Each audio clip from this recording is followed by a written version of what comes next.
하루의 끝자락에서 만나는 아로TV. 한 선비가 산길을 쓰적쓰적 오르고 있었습니다. 발밑으로는 낙엽이 바스락거렸고 숲은 안개에 젖어 있었지요. 여기저기서 들려오는 새소리가 그 고요를 찢으며 울어댔는데 그 소리마저 신선들이 논의는 성경 같았습니다. 아이 저게 뭐야? 선비가 갑자기 걸음을 멈추었지요. 길가의 선악나무를 바라보며 눈을 크게 떴습니다. 선악나무에는 늘 그렇듯 색색의 천조각과 지승이 매달려 있었지만 그 사이에 낯선 것이 하나 끼어 있었지요. 지프로 엮은 조그마한 꼭두각시였습니다. 게다가 노란 저고리에 파란 치마까지 곱게 입혀져 있어 가느다란 노끈이 그 목을 가만 매달아 두었습니다. 바람이 불 때마다 그 인형이 달랑달랑 흔들리며 마치 숨이 막힌 채 애써 발버둥 치는 듯 보였습니다. 아이, 이런 망할 놈의 세상. 누가 저리 흉한 저주를 걸어두었던 것이야? 선비는 인형을 노려보다가 성큼 다가갔습니다. 손을 뻗어 뜯어낼까 하다가 이내 그대로 멈추었지요. 그의 입에서 낮은 중얼거림이 흘렀습니다. 하긴 저런 짓을 할 사정이야 있었겠지. 세상에 원한 없는 사람이 어딨겠나. 사내를 홀리려는 종년이 있고 시아비와 짝이 된 과부도 있다지. 계집들이란 참. 그는 그렇게 말을 끊더니 씁쓸히 웃었습니다. 아니지. 사내놈들도 별다를 게 없지. 모두들 탐욕의 눈이 멀었어. 그렇게 혼잣말을 던지고는 선비는 마치 저주 따위에 개의치 않는다는 듯 다시 길을 올랐습니다. 오솔길은 바위가 드러난 산허리로 이어졌고 바람이 불 때마다 숲이 웅성거리며 그를 밀어내었지요. 그 선비의 이름은 동고 이중경이었습니다. 서울 장안에서도 이름난 집안의 후손이긴 하였으나 아직 벼슬길에 오르지 못한 인물이었다고 하지요. 전날 밤 꿈자리가 너무도 사나워 성문을 나선 그는 괜스레 답답한 마음을 달래려 하였습니다. 그의 발걸음이 향하는 곳은 예전부터 알던 중이 머무는 산사였습니다. 하룻밤쯤 절에서 묵으며 세상 사는 이야기나 풀어놓으면 혹여 이 묵직한 울분이 조금은 가실까 싶었던 것이지요. 아이 벼랑간 웬일이십니까? 법당 앞에서 마주한 중이 놀란 듯 웃으며 말했습니다. 자네에게 설법을 들어 속세에서 묻은 때나 좀 씻어볼까 해서 왔네. 아이고 농담을 그렇게. 천하의 대문장께서 어찌 저 같은 미천한 중에게 설법을 들으러 오시겠습니까? 자, 어서 이리로 올라오시지요. 중은 동고를 법당 앞마루로 이끌었습니다. 두 사람은 마주 앉아 바람 부는 산사의 고요함 속에 찻잔을 사이에 두고 앉았지요. 자네 불문에 귀한 지 몇 해나 되었나? 글쎄요, 한 30년쯤 되었을지요. 30년이라니 한 세월이 훌쩍 지났군. 옛말에도 면벽 10년이면 돌을 깨친다 하지 않던가. 30년이면 이제 완연히 깨달음을 얻었겠구먼. 아이고 저 같은 범속한 중이 30년이 아니라 300년을 산다 한들 무슨 도가 열리겠습니까? 그저 억겁의 윤회 속에서 헤매는 벌레 같은 인생이지요. 윤회라. 자네는 그게 정말로 있다고 믿나? 아이 뭐 그야 부처님 말씀인데 어찌 그러겠습니까? 전생과 금생, 내생의 삼생뿐 아니라 생세로 이어지는 무궁한 바퀴 속에 중생은 모두 걸려 있지요. 그렇다면 나쁜 인간이 죽으면 욕이나 귀신 같은 곳으로 다시 태어날 수도 있단 말인가? 아이, 뭐 그야 그렇겠지요. 업이 그리 끌면 요기로 떨어지는 것도 순리입니다. 동고는 고개를 끄덕였으나 표정은 점점 굳어갔습니다. 그가 이런 질문을 던진 것은 불교의 교리를 몰라서가 아니었지요. 전날 밤 꿈속에서 그를 찾아와 괴롭힌 여인의 얼굴이 아직도 뇌리에 선명했기 때문이었습니다.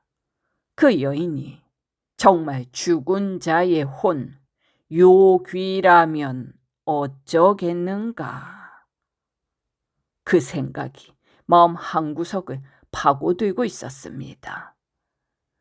이 사람아, 색즉시공이라 하지 않던가. 설령 요귀가 있다 한들 어찌 산 사람에게 범접할 수 있겠는가? 아이 그야 공불이색이니 경계가 뒤섞이면 그럴 수도 있겠지요.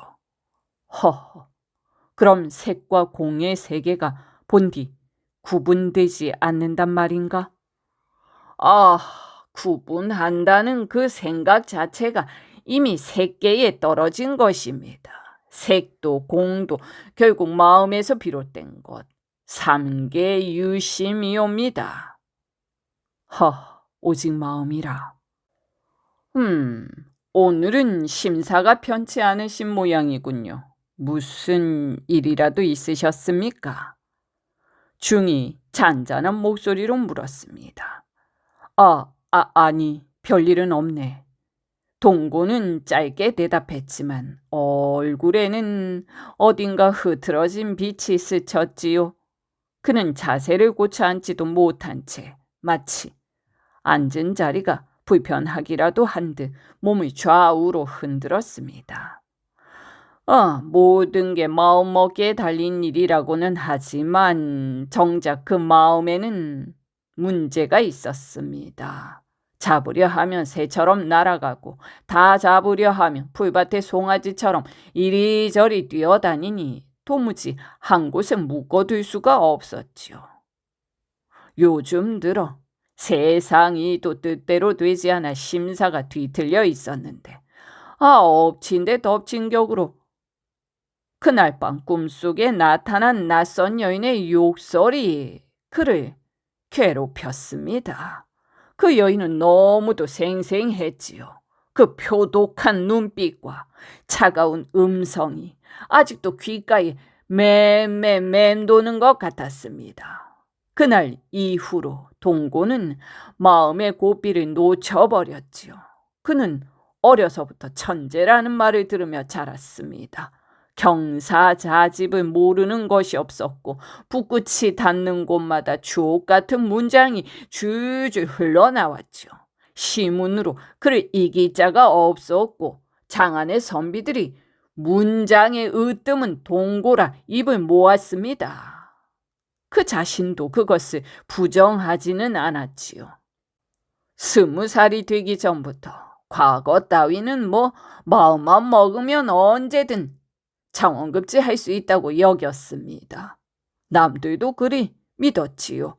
하지만 동고는 과거에 나아갈 생각을 미루었습니다.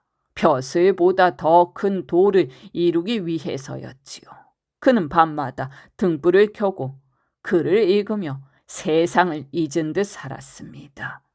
그러나 시간이 흘러 20이 넘어서자 주변의 기대와 속세의 유혹이 그를 흔들어 댔습니다. 이제 나설 때가 되었구나. 그는 스스로 결심하고 첫 과거에 응시했습니다. 그런데 결과는 낙방이었지요. 사람들은 모두 놀랐습니다. 아니, 동고가 떨어졌다고? 누구도 믿지 못했지요. 정작 동고 자신도 허탈했습니다. 그래도 그는 굴하지 않았습니다. 다음 과거에 다시 나갔지요. 하지만 결과는 또 낙방이었습니다.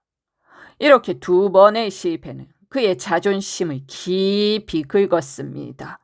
명문가의 아들이요 천재로 불리던 자신이 2번씩이나 시험에 미끄러졌다는 사실은 세상 그 무엇보다도 치욕이었습니다. 그는 사람을 만나는 곳조차 꺼리게 되었고 자신이 쌓아온 글과 명성이 모두 헛것처럼 느껴졌습니다. 밤마다 붓을 잡아도 문장은 흐트러지고 마음은 끝없이 흔들렸지요. 그때부터였습니다. 그의 꿈속에 저주처럼 그 여인이 나타나기 시작한 것은 3번째 과거에서도 그는 미끄러졌습니다. 그 순간 몸속의 맥이 풀리며 눈앞이 아득해졌지요. 아니 이번만큼은 정말 자신이 있었습니다. 온 힘을 다해 써내려간 답안이었고 그 누구보다 확신에 차 있었습니다. 하지만 결과는 장원은커녕 급제권에도 들지 못한 참패였지요. 그는 한동안 멍하니 하늘만 올려다보았습니다.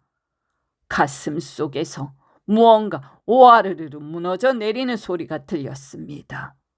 선비로 태어나 수십 년간 글을 읽고 밤을 새우며 품었던 뜻, 지구 평천하에 큰 이상을 세워보겠다는 그 마음은 벼슬길에 나서기도 전에 바위에 걸려 넘어지고 가시밭길 위에 내던져진 채 찢겨나갔습니다. 그날 이후 그는 책상 앞에 앉지 않았지요. 책을 펼쳐도 글자가 눈에 들어오지 않았고 붓을 잡아도 손끝이 떨렸습니다. 대신 술을 가까이 했습니다. 술이 들어가면 울분이 조금은 가라앉는 듯했고 세상에 대한 분노도 자신에 대한 부끄러움도 잠시나마 희미해졌지요. 전날 밤도 마찬가지였습니다. 잔이 몇 순배 돌자 그는 책상을 두드리며 소리쳤습니다. 하늘이 이준경을 이렇게 망쳐버릴 리가 없지. 언젠가는 내게 큰일을 맡기실 날이 올 것이다.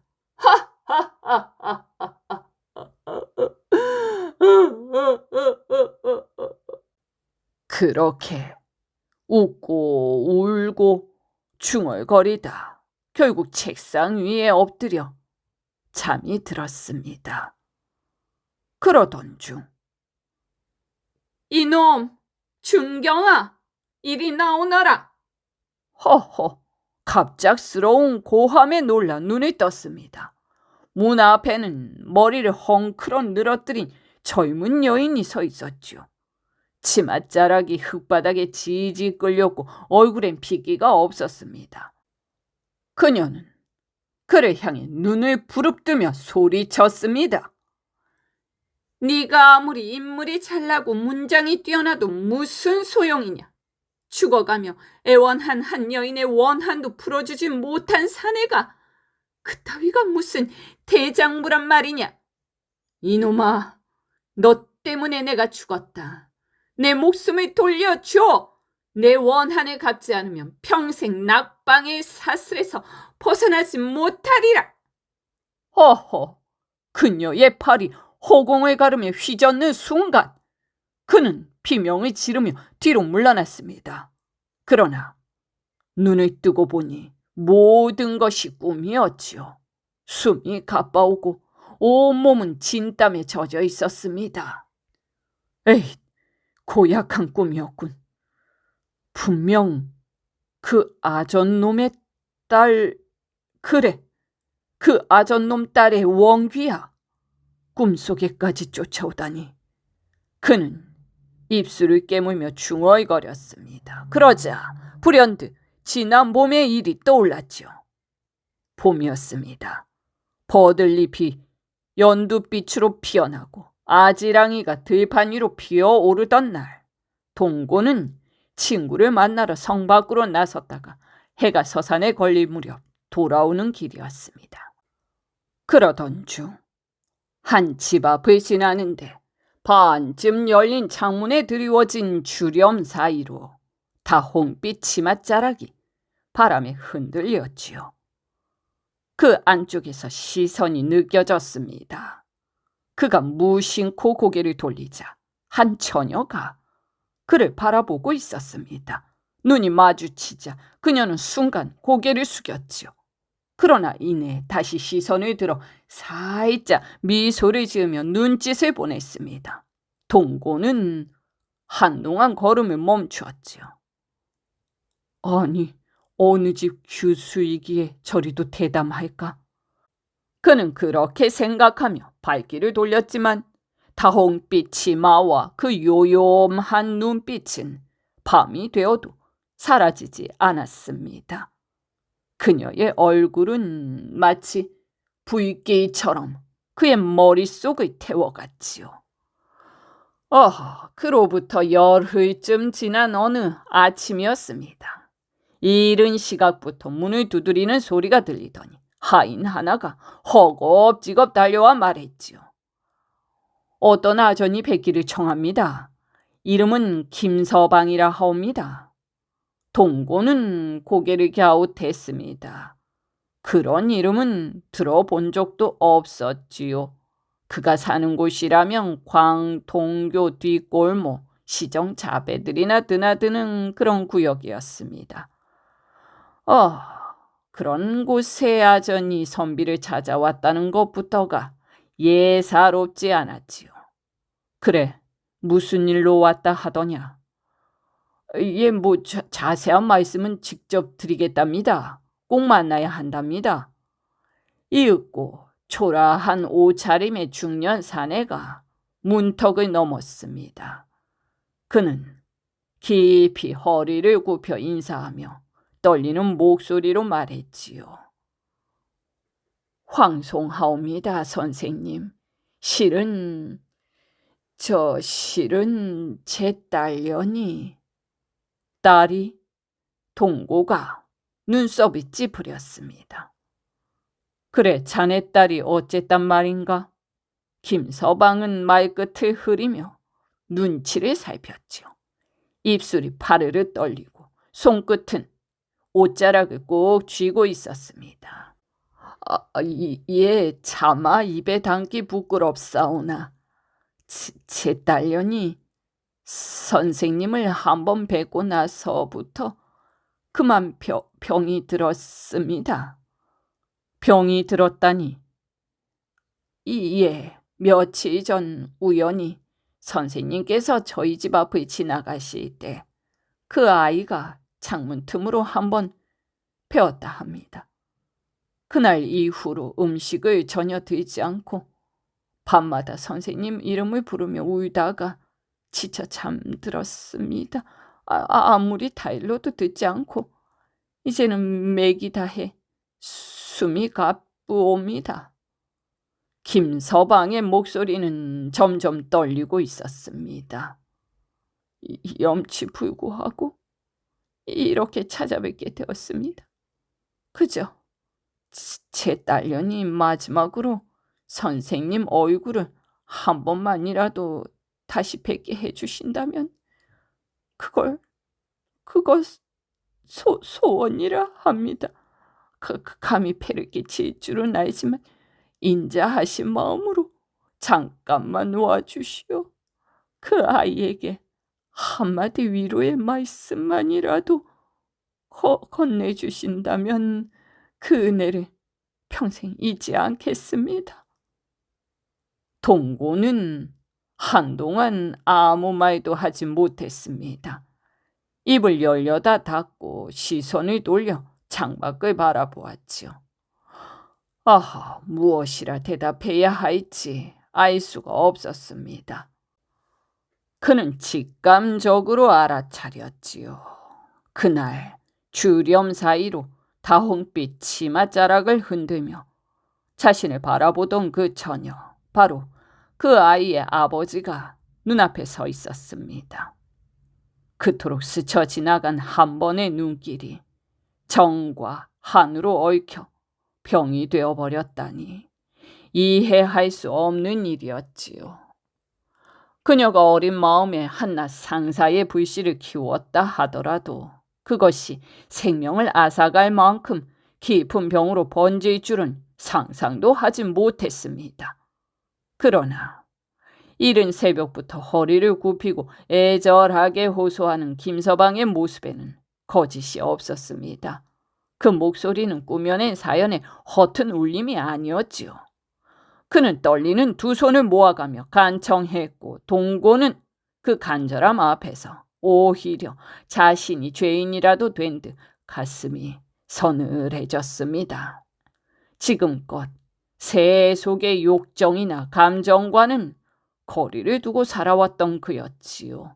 오로지 글과 뜻, 학문만을 쫓으며 살았던 나날이었습니다.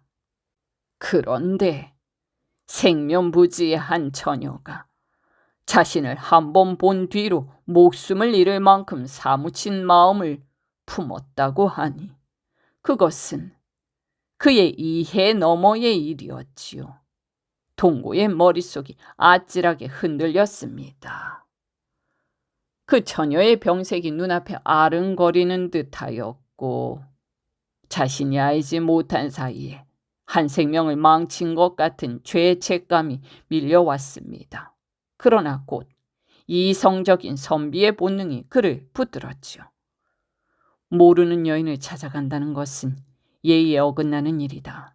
그것이 아무리 가련한 사정이라 해도 내가 그런 일로 이름을 더럽혀서는 안 된다.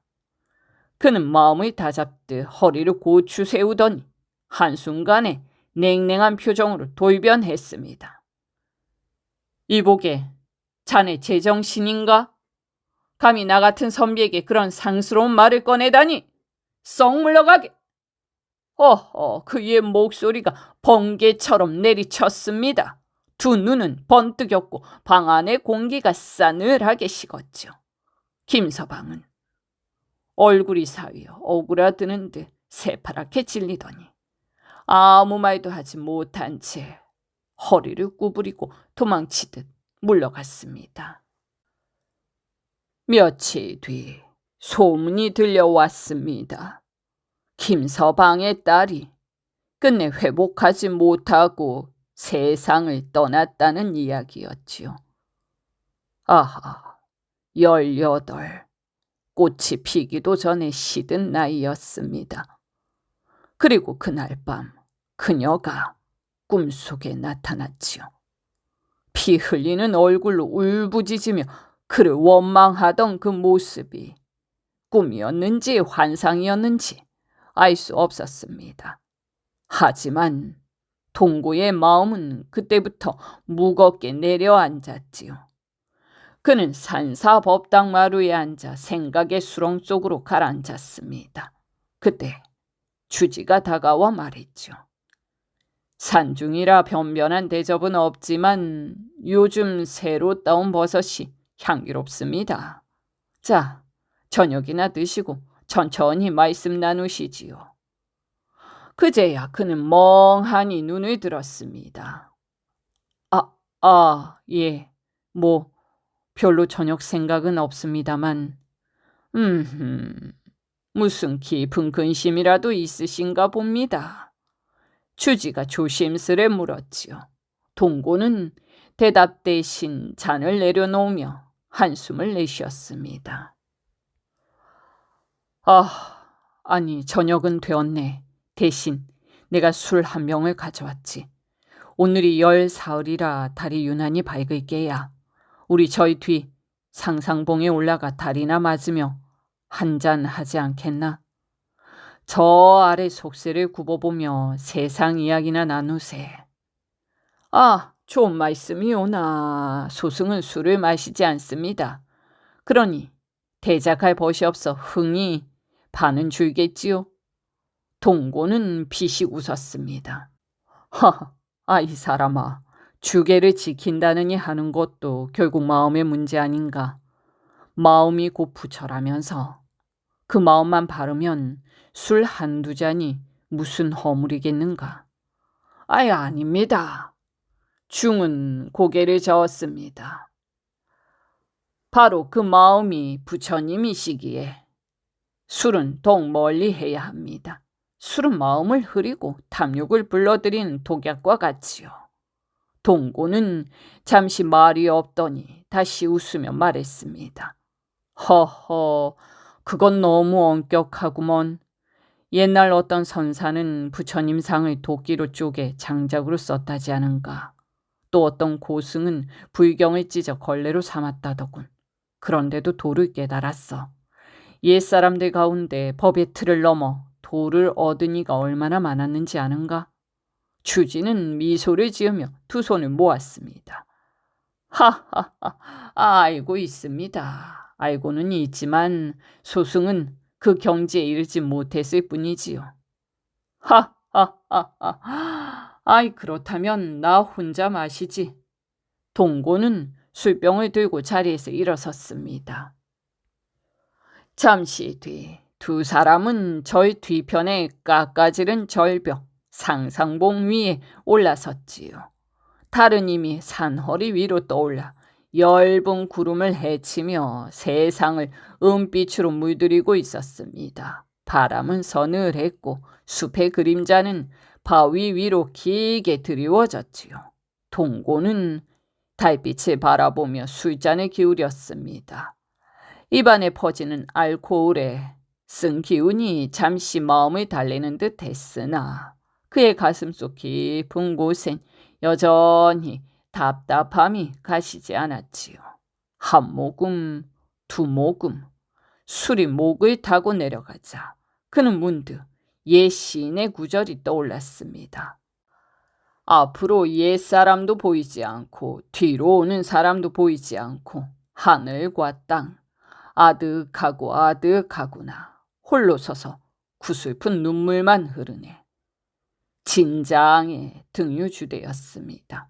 늦도록 벼슬길에 오르지 못하고 불우했던 시인이 옛 성터에 올라 신세를 한탄하며 읊었던 그 시.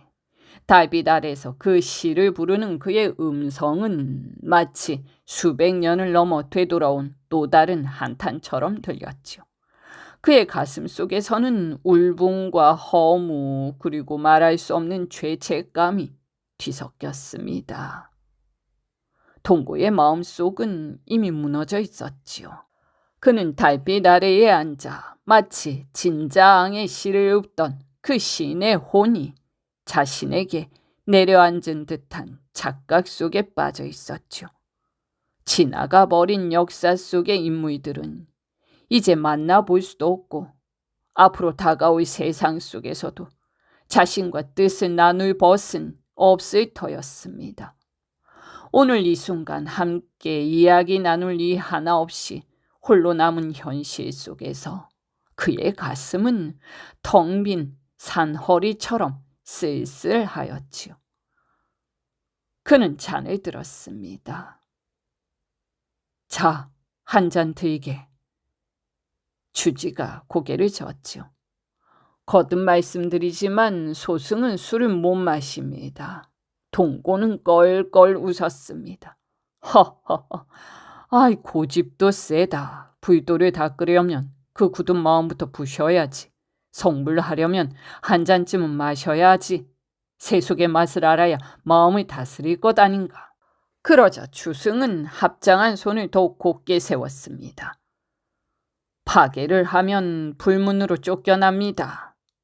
파괴라니. 동고는 비웃듯 고숨을 쳤죠. 눈에 보이는 계율보다 마음속의 계율이 더 무섭지 않은가?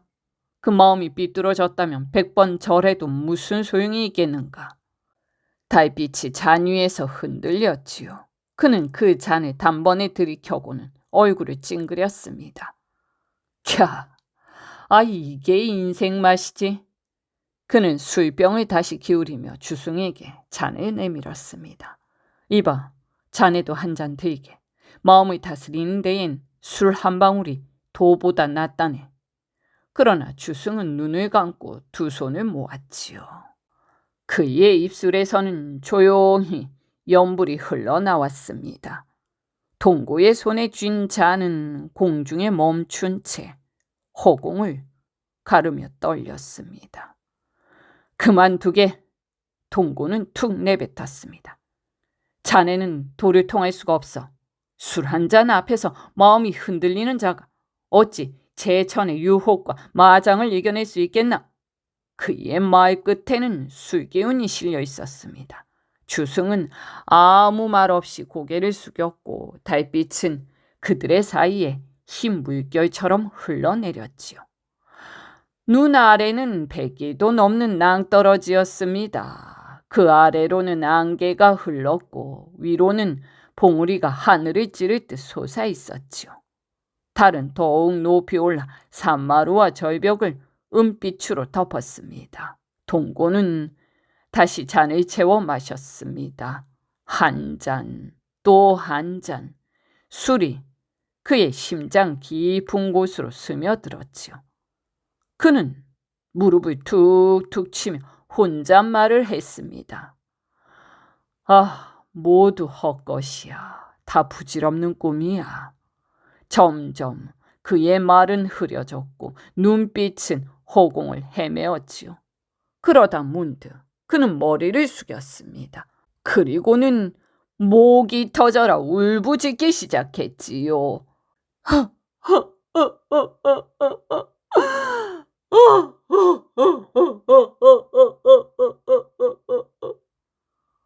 아, 통곡이 달빛을 가르며 퍼져나갔습니다. 주승은 깜짝 놀라 동고의 어깨를 붙잡았습니다. 아니, 갑자기 이게 무슨 일이십니까? 너무 취하신 듯합니다. 자, 이만 내려가시지요. 그가 부축하려 했지만 동고는 몸을 내던지듯 뿌리쳤습니다. 아니야. 그 계집이 내 신세를 망치고 있어. 그의 눈은 벌겋게 충혈되어 있었습니다. 천하의 이 중경이 철없는 계집 하나의 원혼 따위에 휘둘릴 리가 없단 말이야. 이게 말이 되는 것이야. 이게 말이 되는 것이냐고. 그는 울음을 멈추더니 허공을 노려보며 이를 악물었습니다. 달빛 아래에서 그 눈빛은 분노와 두려움이 뒤섞인 채 흔들리고 있었지요. 주승이 조심스럽게 물었습니다. 철없는 계집이라니요? 무슨 사연이 있으신 것 같군요. 혹 저에게라도 털어놓으시지요. 아니 자네, 아직도 술 한 잔도 안 들었나? 그러지 말고 자, 한 잔만 들게. 술이라는 건 말이야, 입을 무겁게도 가볍게도 만들어주지. 아니, 그보다는 술 대신 숨겨두었던 이야기를 들려주십시오. 도대체 누구를 두고 그런 말씀을 하시는지요? 혹 무슨 죄라도 지은 일이 있으신지요? 그러자 동고가 피식 웃으며 술잔을 기울였습니다. 자네 술은 싫다면서 색에는 마음이 기울었구먼. 술보다 색이 더 무서운 거야. 사람을 더 깊이 망치는 독이지. 아닙니다. 그런 뜻이 아니옵니다. 주승은 허공을 바라보다가 길게 한숨을 내쉬었죠. 그저 마음에 겹치는 일이 하나 생각나서 그랬을 뿐이옵니다. 동고는 술잔을 내려놓고 물었습니다. 겹치는 일이라니, 자네도 무슨 사연이 있단 말인가? 주승은 잠시 침묵했지요. 달빛이 그의 옆 얼굴을 타고 흘렀습니다. 그는 입술을 꾹 다물고 있다가 마침내 입을 열었습니다. 예, 평생 숨겨둔 이야기가 하나 있습니다. 오늘 밤 통곡하시는 걸 이렇게 보니 저와 비슷한 상처를 지니신 듯하여 저 또한 그 옛일이 마음속에서 들고 있습니다.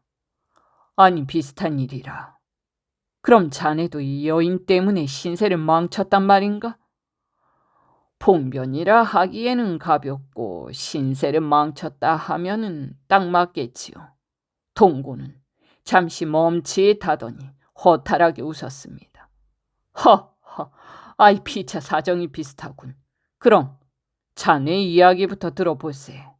아니지요. 주승이 고개를 저었습니다.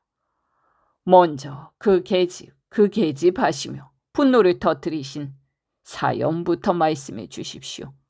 그게 이 밤의 첫 이야기로 더 어울리지 않겠습니까? 동고는 잠시 눈을 감았다가 다시 뜨며 잔을 들었습니다. 좋네. 그럼 내가 먼저 이야기하지.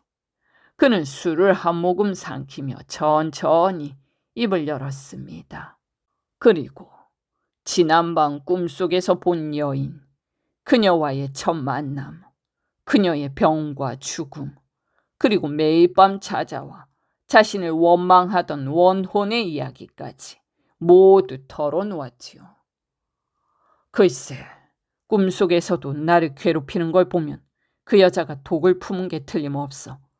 한 여자가 원한을 품으면 5월에도 서리가 내린다지 않나. 그 말이 괜히 생긴 게 아닐세. 주승은 눈을 가늘게 뜨며 고개를 끄덕였습니다. 여자란 원래 요물이지요. 그의 목소리는 낮았고 어딘가 깊은 그림자를 품고 있었습니다.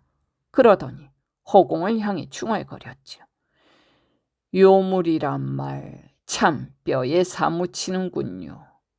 동고가 그를 바라보았습니다. 이제 자네 차례일세. 여인 때문에 신세를 망쳤다 했지. 그게 대체 무슨 사연인가? 주승은 잠시 바람 부는 절벽 끝을 바라보다가 달빛을 마주본 채로 길게 숨을 내쉬었습니다. 그리고 듣는 이가 놀라지 않기를 빌 뿐입니다. 이야기를 합지요. 저도 어째 마음이 야릇해집니다. 주승이 조용히 웃으며 말했습니다. 그렇겠지. 동고가 고웃음을 치며 잔을 기울였죠. 여자란 건 말이야. 한번 잘못 엮이면 나처럼 되는 게야. 벗어나고 싶어도 벗어날 수가 없지. 그는 남은 술을 잔에 따르며 툭 중얼거렸습니다. 오늘 밤만은 파괴를 해야겠습니다. 나도 한 잔 주시지요. 아니 술? 술을? 동고가 웃음을 터뜨렸습니다. 아이 진작에 그랬어야지. 이럴 땐 술이 제일이야. 자, 아직 남은 게 몇 잔 있으니 자네가 다 마시게.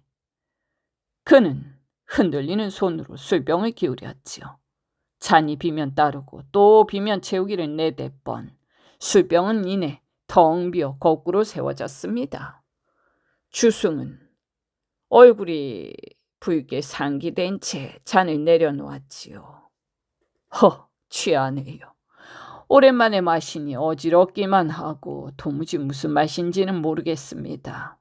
그래? 동고는 허공을 바라보다. 좀 더 있었으면 좋았을 텐데. 자, 이제 약속한 대로 자네 이야기를 들려주게. 그러자 주승은 잠시 입술을 깨물며 망설였습니다. 그의 목소리가 낮게 떨렸지요. 그러지요. 다만 한 가지 부탁이 있습니다. 지금부터 드릴 이 이야기는 우리 2사람만의 비밀로 묻어주십시오. 이 이야기가 세상 밖으로 나가면 저는 곧 무명지옥에 떨어질 것입니다. 아니, 자네 말이 그리 심각한가? 내가 들은 이야기는 세상 누구에게도 새지 않는다네. 나 역시 내 죄를 고백했으니 자네 믿어주게. 믿지요. 다만 그 죄가 너무 크고 너무 어두워서 입을 열기조차 두렵습니다. 하지만 말씀드리겠습니다. 그 일이 벌어진 건 제가 아직 중이 되기 전 속세에 있을 때였지요. 그는 이야기를 이어갔습니다. 목소리는 낮았지만 그 안에는 오래 묵힌 죄의 냄새가 서려 있었지요. 저는 본디 장안의 어느 재상댁에서 종의 자식으로 태어났습니다. 할아버지 때부터 그 집에서 몸을 바쳐왔으니 우리 집안은 그 집안의 그림자나 다름없었지요. 그래서였을까요? 저는 어려서부터 그 댁 안팎의 제 집처럼 드나들 수 있었습니다. 안사람들도 저 아이는 믿을만 하다며 스스럼 없이 대했지요. 그가 잠시 말끝을 떨구더니 한숨을 또 한 번 내쉬었습니다. 그런데 그게 화근이었습니다. 17이던 해였지요. 그때 저는 그 댁의 암마님을 모시던 몸종 16살 된 계집아이와 눈이 맞았습니다. 밤이면 몰래 내 청으로 들어가 부둥켜 안고는 세상 모를 정을 나누곤 했지요. 어린 마음에 죄의식 따위는 없었습니다. 그저 사랑이라 믿었습니다. 그러던 어느 날이었죠. 그날은 좀 술이 과했습니다.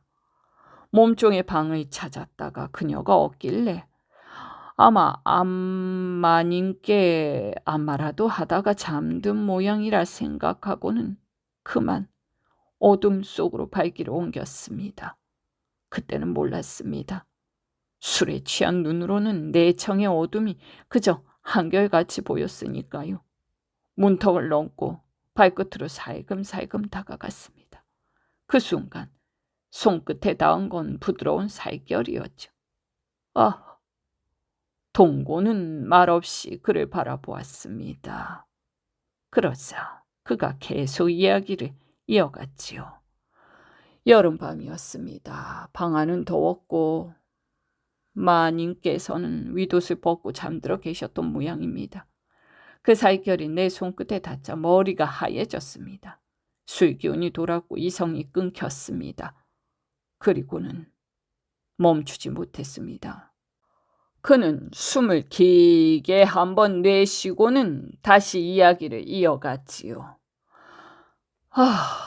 처음엔 그분도 꿈결이라 생각하신 듯 했습니다. 밤중에 웬일이세요? 하고 부드럽게 물으셨죠. 그제야 정신이 번쩍 들었습니다. 그때서야 깨달았습니다. 그분이 몸종이 아니라 그 집의 젊은 마님이셨다는 걸요. 하지만 이미 돌이킬 수 없었습니다. 그분이 놀라 몸을 미치려 하셨지만 저는 이미 미친 짐승이 되어 있었죠. 소리를 지르려다 그분은 이내 이를 악물고 참으셨습니다. 남편에게 상처를 주느니 차라리 수치를 삼키겠다는 그런 결심이었겠죠. 달빛이 주승의 얼굴을 비추었습니다. 그의 눈가에는 식은땀이 맺혀 있었죠. 그 일을 마치고 나니 정신이 들었습니다. 이제 끝이구나. 내일이면 내 목이 잘려나가겠구나. 그 생각뿐이었습니다. 그래서 아무 말도 하지 못한 채 도망치듯 제 방으로 돌아와 누웠습니다. 하지만 잠이 올 리 없었지요. 밤새 천장을 노려보며 벌벌 떨었습니다. 그런데 새벽녘이 되자 갑자기 내 청 쪽이 소란스러워졌습니다. 대감님을 부르는 하인들의 고함, 그 뒤를 잇는 부인들의 울음소리. 그때 저는 알았습니다. 그 일이 들통났다는 것을 말이죠. 달빛 아래에서 저는 그날 처음 인간이 얼마나 추하고 얼마나 두려운 존재인지 알았습니다. 그날 새벽 사랑채가 시끄러워졌습니다. 대감 나으리의 고함과 함께 하인들이 우왕좌왕 뛰어다녔죠. 그 사이 내 청에서 울음소리가 다시 한번 터져나왔습니다. 안방마님께서 자결하셨습니다. 더러운 욕을 당하고는 그 몸으로 다시 하늘을 볼 수 없다고 여기셨던 거지요. 방 안에서 장안의 필목을 꺼내고 대들보에 걸고 그 자리에서 목을 매셨습니다. 잠시 두 사람 사이를 바람이 스쳐갔습니다. 동고는 말없이 주승을 바라보았지요. 그의 얼굴에는 참혹한 그림자가 내려앉았습니다. 그리고 다시 이야기를 이어갔지요. 하지만 그 까닭을 아는 이는 아무도 없었습니다.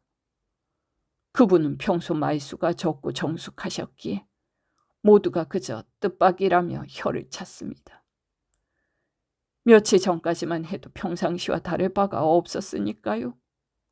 재상댁의 부인이 자결했다는 소식은 곧 장안의 화제가 되었지만 그 누구도 이유를 짐작조차 하지 못했습니다. 오직 한 사람, 저만이 그 이유를 알고 있었죠. 그날 이후 저는 밥도 잠도 삼켰습니다. 몸은 떨리고 머리에는 불이 붙은 듯해 눈앞에 늘 그분의 얼굴이 아른거렸습니다. 결국 그 죄의 무게를 견디지 못해 아버지께 사실대로 고백했습니다. 그래서 아비는 처음에는 아무 말도 하지 않았습니다. 그러다 이내 몸을 부르르 떨며 방바닥에 있던 목침을 집어들더니 있는 힘껏 제 머리를 후려쳤습니다. 이 죄인 놈, 살아서 무엇하겠느냐? 당장 절로 들어가 머리를 깎고 평생 부처님께 참회해라. 그 말에 더는 할 말이 없었습니다. 그래서 그대로 산으로 도망쳐 이 절에 들어왔죠. 그때가 17, 이제 30년이 훌쩍 지났습니다. 그는 길게 한숨을 내쉬며 말을 맺었습니다. 달빛에 비친 그의 얼굴에는 눈물자국 하나 없었지요. 오히려 무언가를 다 내려놓은 사람처럼 담담하려고 애썼습니다. 동고는 잠시 아무 말도 하지 못했지요. 그러다 이내 얼굴빛이 변하며 이를 악물었습니다. 그래서 그게 끝이란 말인가? 끝이지요. 그놈의 종년 하나 때문에 신세가 망가진 겁니다. 아니, 종년 때문이라니. 동고의 목소리가 높아졌습니다. 재상부인을 더럽혀 죽음으로 몰아놓고도 그 책임이 종년에게 있다고? 그 더러운 짓을 저질러 놓고도 아직 네 입에서 원망이 먼저 나오느냐? 주승은 움찔했지만 이내 고개를 들고 변명했습니다. 아니죠. 오해십니다. 저는 처음부터 마님이신 줄은 몰랐습니다. 술에 취해 어둠 속에서 착각한 것이죠. 모든 게 그 종년 탓이 아닙니까? 그 아이가 그 방에만 있었다면. 닥쳐라! 동고가 외쳤습니다. 그의 눈에는 불이 일었지요. 그는 버이떡 일어서며 주승을 노려보았습니다. 이놈! 부처님을 모신다더니 천하의 악귀였구나. 너 같은 짐승이 지금까지 살아있다니 세상이 부끄럽다. 그는 주승의 어깨를 거칠게 잡아 일으켰습니다. 그리고는 분노에 찬 목소리로 외쳤죠. 너의 죄를 부처님께 돌리지 마라. 네가 죽인 건 사람의 몸이 아니라 그 마음이다. 다음 순간 동고의 발이 번개처럼 날아갔습니다. 으아! 주승은 비명을 지르며 뒤로 넘어졌지요. 몸이 절벽 끝으로 기울더니 그대로 허공을 가르며 떨어졌습니다. 한순간 바람을 가르는 소리와 함께 달빛 속으로 사라졌습니다. 동고는 한동안 넋이 나간 얼굴로 그저 멍하니 절벽 아래를 내려다보았습니다. 금방 전까지 그곳엔 한 인간의 목숨이 있었지요. 지금은 그저 깊은 어두움뿐이었습니다. 고약한 죽놈. 그의 입에서 낮게 새어나온 소리였습니다. 분노와 허무 그리고 이상한 후련함이 뒤섞인 목소리였지요. 비틀거리며 절벽 아래로 내려간 그는 한참을 헤매다 절간으로 돌아왔습니다. 법당 문을 미자 텅 빈 공간에 은은한 촛불 하나가 흔들리고 있었지요. 그 불빛 아래 열의 상이 마치 졸고 있는 듯 고요히 앉아 있었습니다. 그런데 이상하게도 그 불상이 그를 향해 미소를 짓는 것 같았습니다. 그래, 부처님도 중놈보다야 나를 더 좋아하시겠지. 악한 중보다 한 사람의 속이니 더 깨끗할 수도 있지 않은가. 오늘 내가 한 일은 오히려 부처의 뜻에 가까운 정의일지도 몰라. 그는 그렇게 자신을 위로했습니다. 그리고 불상 앞에 꿇어앉았지요. 혼란스러운 마음을 달래려 언제나 그랬듯 맹자를 펼쳐 첫 구절부터 소리내어 읽기 시작했습니다. 하지만 몇 장을 넘기기도 전에 그는 벽에 등을 기대고 그대로 스르르 잠이 들었습니다. 얼마나 지났을까요? 그의 눈앞에 환한 불빛이 번쩍였습니다. 눈을 떠보니 산 아래에서 등불을 든 행렬이 저를 향해 오고 있었지요. 푸른 옷을 입은 종년들이 앞뒤로 서고 그 사이에 교자 하나가 천천히 흔들리며 산길을 오르고 있었습니다. 아니, 이 깊은 밤중에 절간을 찾아오는 귀인이 있다니. 그는 마루 아래로 내려서서 숨을 죽였습니다. 잠시 뒤 교자가 절 앞에 멈추었습니다.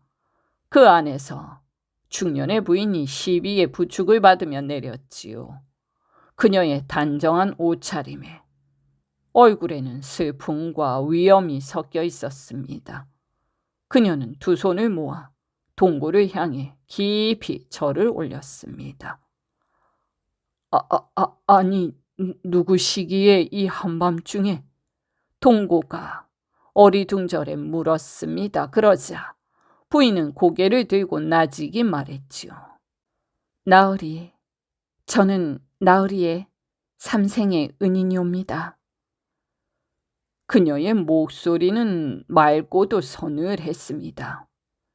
저는 30년 전 이 절의 중이 저의 집 종으로 있을 때 그놈에게 욕을 당한 재상의 아내이옵니다. 더럽혀진 몸으로 세상을 마주할 수 없어 스스로 목숨을 끊었사오나 그 원한이 너무 깊어 오늘까지 구천에 머물러 있었습니다. 그런데 나으리께서 방금 제 원수를 갚아주셨사옵니다. 그 악한 중놈의 육신이 부서지고 뼈가 산산이 흩어져 지옥의 깊은 골짜기로 떨어졌으니 30년 묵은 제 한이 비로소 풀렸습니다. 그 은혜 어찌 갚겠사옵니까? 그녀는 다시 한번 절을 했습니다. 그러나 거기서 끝나지 않았지요. 그리고 한 가지 더 드릴 말씀이 있사옵니다. 나으리께서는 광통교 근처에서 음탕한 여인의 원독에 얽혀 벼슬길이 막혀 있으시지요. 오늘 밤 제가 그 계집을 찾아가 다시는 나으리께 붙지 못하게 하겠사옵니다. 그리하여 나으리께 입은 은혜의 10,000분의 1이라도 갖고자 하옵니다. 그녀의 음성은 점점 멀어졌고 교자는 등불의 물결 속으로 사라져갔습니다. 동고는 황망히 손을 내밀었지만 그녀는 이미 어둠 속으로 자취를 감추었지요. 그가 한 발 내디디려다 돌불에 채여 비틀거렸고 그 순간 그는 깜짝 놀라 눈을 떴습니다. 법당 아니었습니다. 촛불은 여전히 흔들리고 있었고 모든 것은 한바탕 꿈이었지요. 그날 이후 동고의 인생은 마치 다른 세상의 이처럼 아주 술술 풀려나갔습니다. 그의 벼슬길은 대붕이 나래를 펴듯 순탄했지요. 1558년의 우의정, 1560년의 좌의정, 그리고 1565년 명종 20년에는 마침내 영의정의 자리에 올랐습니다. 그렇게 그는 훗날에도 그날의 일을 잊지 않았습니다. 달빛 아래에서 떨어져간 한 중의 비명, 그리고 꿈속에서 저를 올리던 한 여인의 고요한 미소, 그것이야말로 그의 인생을 바꾼 윤회의 밤이었습니다. 이 이야기는 죄와 벌, 그리고 인간의 마음속 어두움과 깨달음을 다룬 비극인 것 같습니다. 사람의 잘못은 언젠가 반드시 드러나게 되어 있고 죄는 돌고 돌아 갚아진다는 인과의 법칙을 보여주고 있지요. 또 겉으로는 학자이자 선비였던 동고 역시 분노 속에서 인간적인 결단을 내리며 그것이 결과적으로는 하늘의 뜻과 맞아떨어지는 모습을 보였습니다. 그렇게 선과 악, 인간과 신의 경계가 흐려지는 듯한 부분이 보여졌지요. 결국 이 이야기는 세상에는 하늘의 벌만 있는 것이 아니라 인간의 손으로 이루어지는 정의도 있다는 깊은 메시지를 담고 있는 것 같습니다. 끝까지 들어주셔서 감사합니다.